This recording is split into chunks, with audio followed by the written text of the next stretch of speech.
Good morning, everyone. This is Alicia Marcus Barong from Guided Choices and Chatter Girls. I'm so excited today because we're going to talk about the world of imagination. And I have my friend Lori McConville from Marvin's Toy Store in Crystal Lake to talk about it. You know, the reason why I chose Lori is, she has this amazing toy store that I really believe helps kids through their imagination. And so we really want to talk a little bit about when the imagination starts and when the imagination stops. And she can share some of that information with us with her toys and different things that she has in her store. One of the big things is Lori's store is not Toys R Us. It is a store that is environmentally safe toys. It covers so much of the imagination. So I'm going to go over to Lori. This is Lori. Please tell us a little bit about yourself.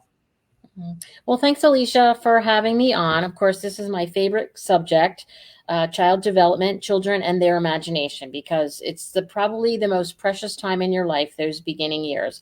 If you look back, that's where, you feel safe and, you feel, complete and all. And then the world comes in and brings all these things, and you need outside influences to help you grow and learn, like programs like you have, parents in school, all that stuff starts to come at you. And I've gotten this perspective because I am an educator. I was an educator for 15 years from K through 5.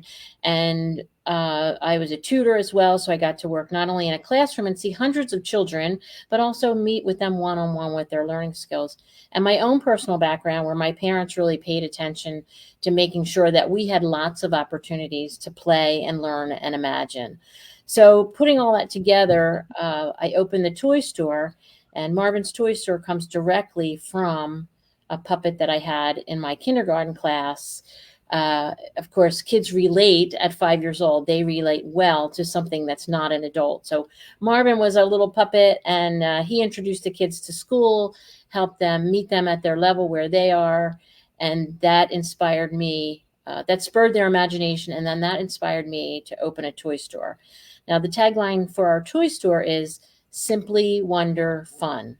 So simply, because play is still the same, it's still basic. We just dress it up now. We keep the materials simple too, because if we keep it simple, it prompts the imagination. Wonder, of course, is probably the most precious piece of our mind, not only as children but as adults.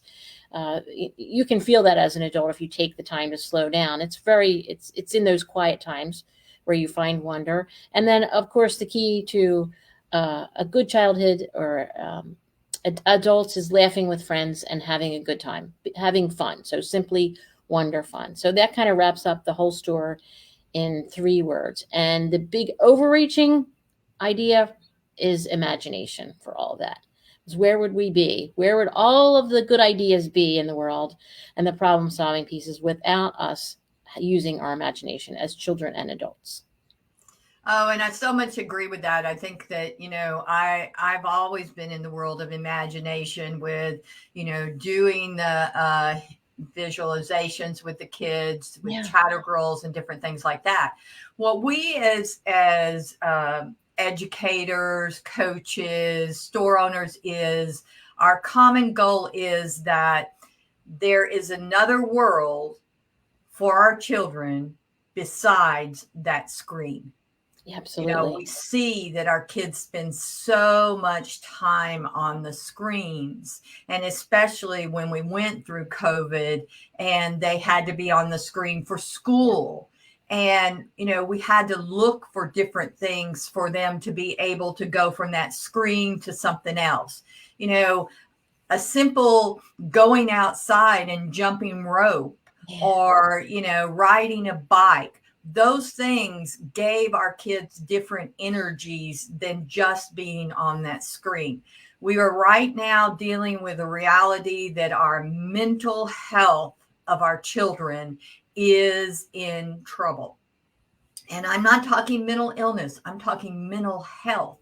And I Right. believe that the imagination is the key to that mental health. I When agree with we can dream, when we can go outside our comfort hour area and look at something else. You know, a lot of us, when our kids are little, we actually go and read them books. Well, that's imagination, you know? you.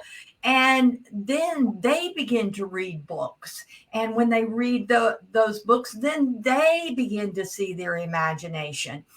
And then we come to reality. And I guess for me, it's like, you know, parents ask me this question, and I'm going to ask you this one too, Lori, is when does imagination stop for our kids?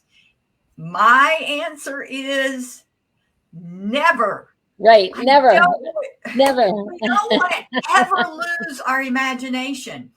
Um, so many times when I work with adults, I say to them, you know, they're like, I just can't take this stress. I can't deal with this. And I go, guess what I do? I go and swing. You know, swinging was Oh, my yeah. favorite thing when I was a kid. So Me when I too. want to just let go of everything, I go out on a swing.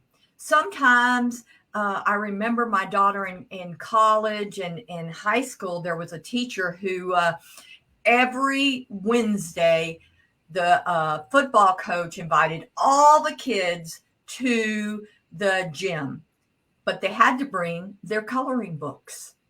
Hmm. And so they would all color, whether it was the cheerleader or the captain of the football team. It didn't matter who you were, but that was an opportunity to help their imagination and let go of their stress. The other thing was because of that, when my daughter went off to college, every month she got a new color book. Oh, that's so cute. That's great. So, you know, that's me. My thought is that we don't want it to ever stop. So sit down and color with that child. Go out and play in the playground and revitalize yourself by also letting your child know that you can keep that imagination going in your mind too. Lori, what do you think? So, as an educator in, in preschool and those early years, you get the privilege of watching children come to you when their imagination is pure. And you Yeah. take advantage of that as a teacher. That's key when you're teaching children, is to put them in a place where they can, because that's where they're living in their imagination. And but the school is very academic, so we have to be careful when you talk about losing our imagination. I have seen it diminish through school because we place so much emphasis on academics. But kids will tell you where they're learning is when they are using their imagination, when they're visualizing, like you were saying, they're putting colors and motion to their thoughts. And we have to develop that more. I think we really have to put that more into our learning. And some of the schools, like Montessori really is heavy in that. They make sure that kids get immersed in that. But everyone has a different idea of how to manage all those childhood pieces and get them all the academics and develop their intellect, as well as preserve their childhood and give the kids, guide them through healthy development. But we don't want to lose that. We have to remember as adults, that's a key to us solving the problems in our world. Because if you can take some time to settle down and get into a space that's quiet and release your imagination, that's the place where ideas start to come. Where they're not forced, where they're, your brain's settling and you're able to use the knowledge that you have in a new way. But we have to give ourselves that time to settle and be quiet and appreciate that. I think that's very important. And kids seem to think that when they grow up, the thing to being grown up is to abandon that imagination. And that is not true. I think as adults, we need to continue to offer opportunities to imagine and to develop that. The schools have a lot of pressure on them, so I think it falls onto parents and families. Mhm. So a good toy that's chosen wisely, that meets a child where they are, whatever their need might be, will promote that. And that's something that families can do for their child to continue, feeding that imagination, that curiosity, which is so key to, finding joy in your life and handling problems and so forth.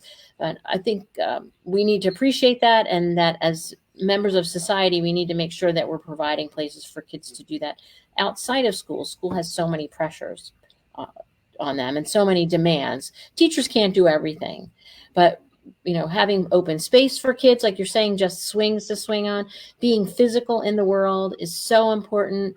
Having nice gardens, places to stroll along to and feel the sun and the dew in the grass.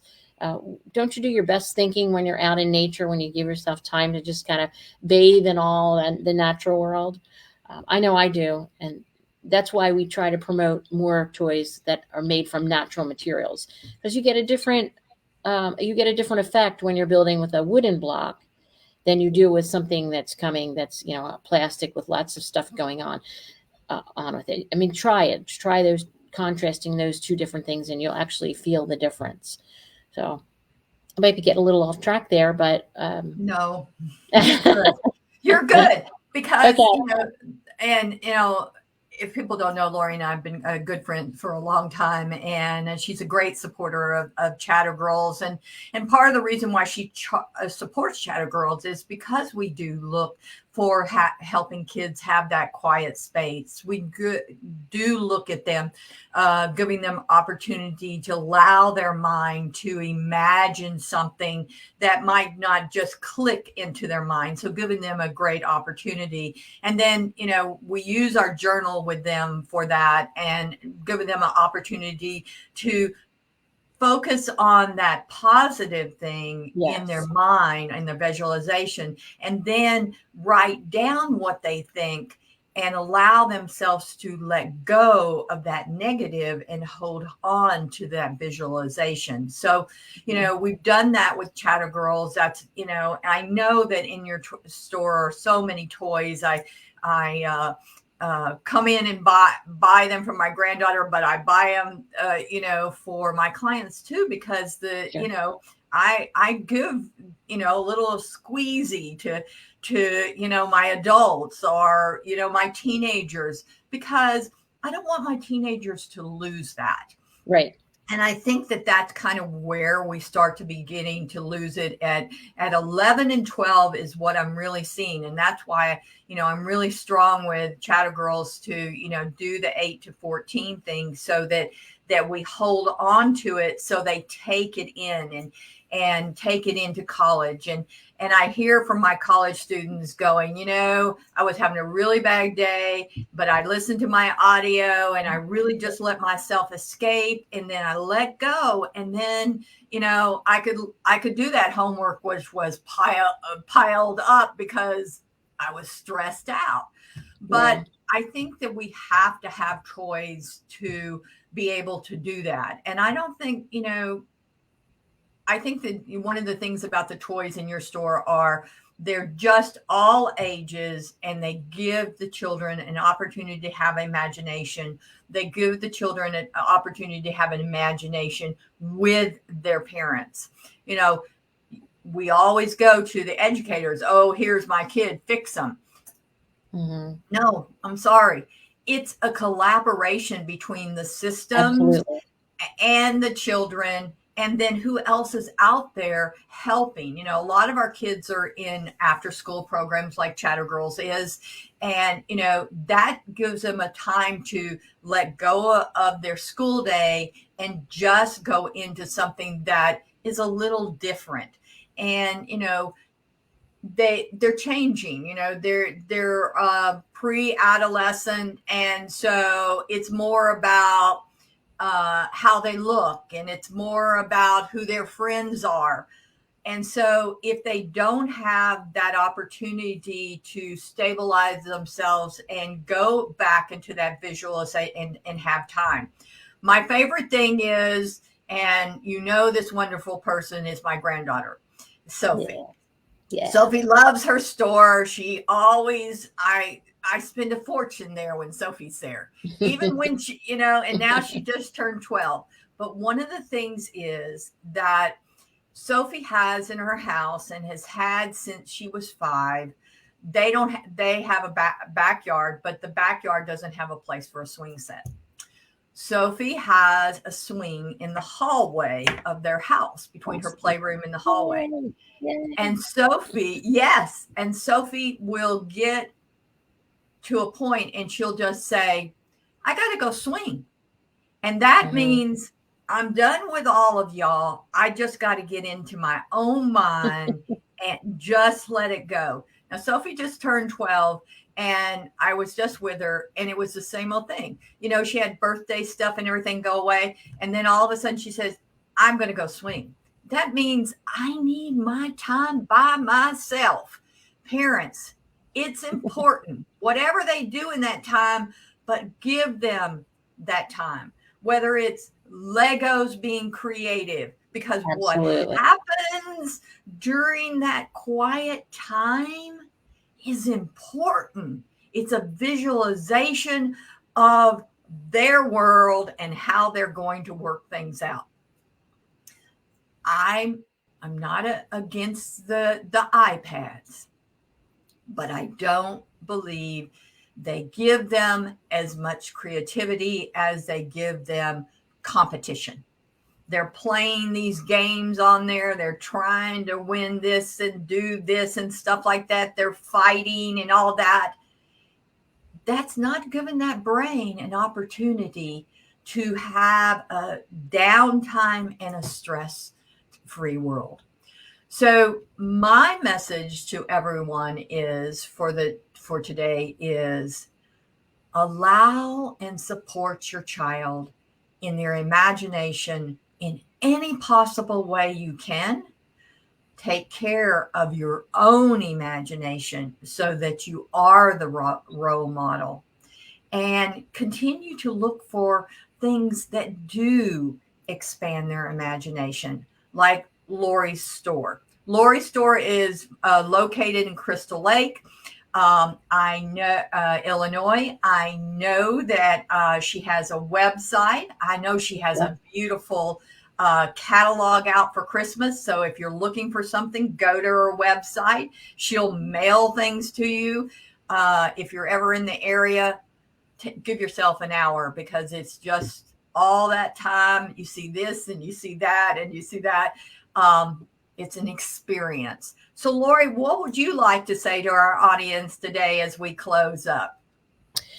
I think I'd like to say respect that imagination at whatever stage you are in your life, and continue to foster it. It's a safe place for you to go, and it will give you back a lot of grace in your life, of some freedom, and it will enrich your life beyond what you can imagine.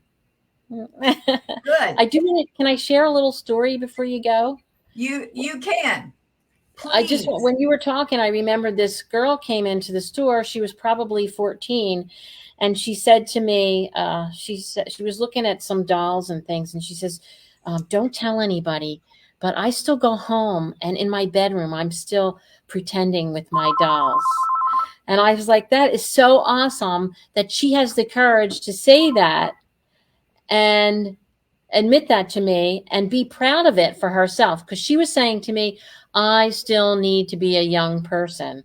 I'm still safe. I don't have to share that with my peers necessarily, because that's a different place. But she was still, had that, like the swing, She had a place to go to take care of herself. And she learned that somewhere, in addition to all the other things we were learning. And I think we need to make sure that we value that as much as we do our book learning as well. And remember to play in a 3D world. Playing in a 2D space, on an iTab is on an iPad or something. It's a lot different than building in a 3D world. Or let's take it even one step further. Let's go to that next dimension where it's our imagination. And I think that's probably one of the most, one of the best gifts we can give to ourselves, because our store is for children of all ages, wherever you are in life, for from 0 to 99. Fun and play is good for everyone. Absolutely. Now, Lori's going to go to the comment area, and she's going to give you her information. She's going to type in how you can get a hold of her website for her store. And if not, I'll put it in if she can't figure it out. This is a Yeah, new because I can't experience. figure it out. I'll put it in for her. Okay, good. Thank you, Good. Alicia. You're welcome. But this has been, I thank you so much for being on the show. Remember, this is a month of thankfulness. We are thankful for our imagination, and we're also getting ready for the holidays. And so when you're thinking about creative things, things that help your child with their imagination, don't forget about Marvin's Toy Store, because they have great gifts for your children, no matter how old they are. That's and right. sometimes there's a few gifts in there for your moms and dads. I'll tell you, those puzzles, I have a great difficulty with her puzzles. So Sophie comes, my granddaughter Sophie comes in, gets them done, 2 days. Me, I'm working on it the whole year. Yeah. But it gives me time, downtime. That's right. So there's always gifts there. Thank you, Lori. Thank you, everyone who has been here today. We look forward to you. And next week, we're talking about some more thankfulness. So have an amazing weekend. I will. You too. It was great. I appreciate it. All right. Bye, everybody.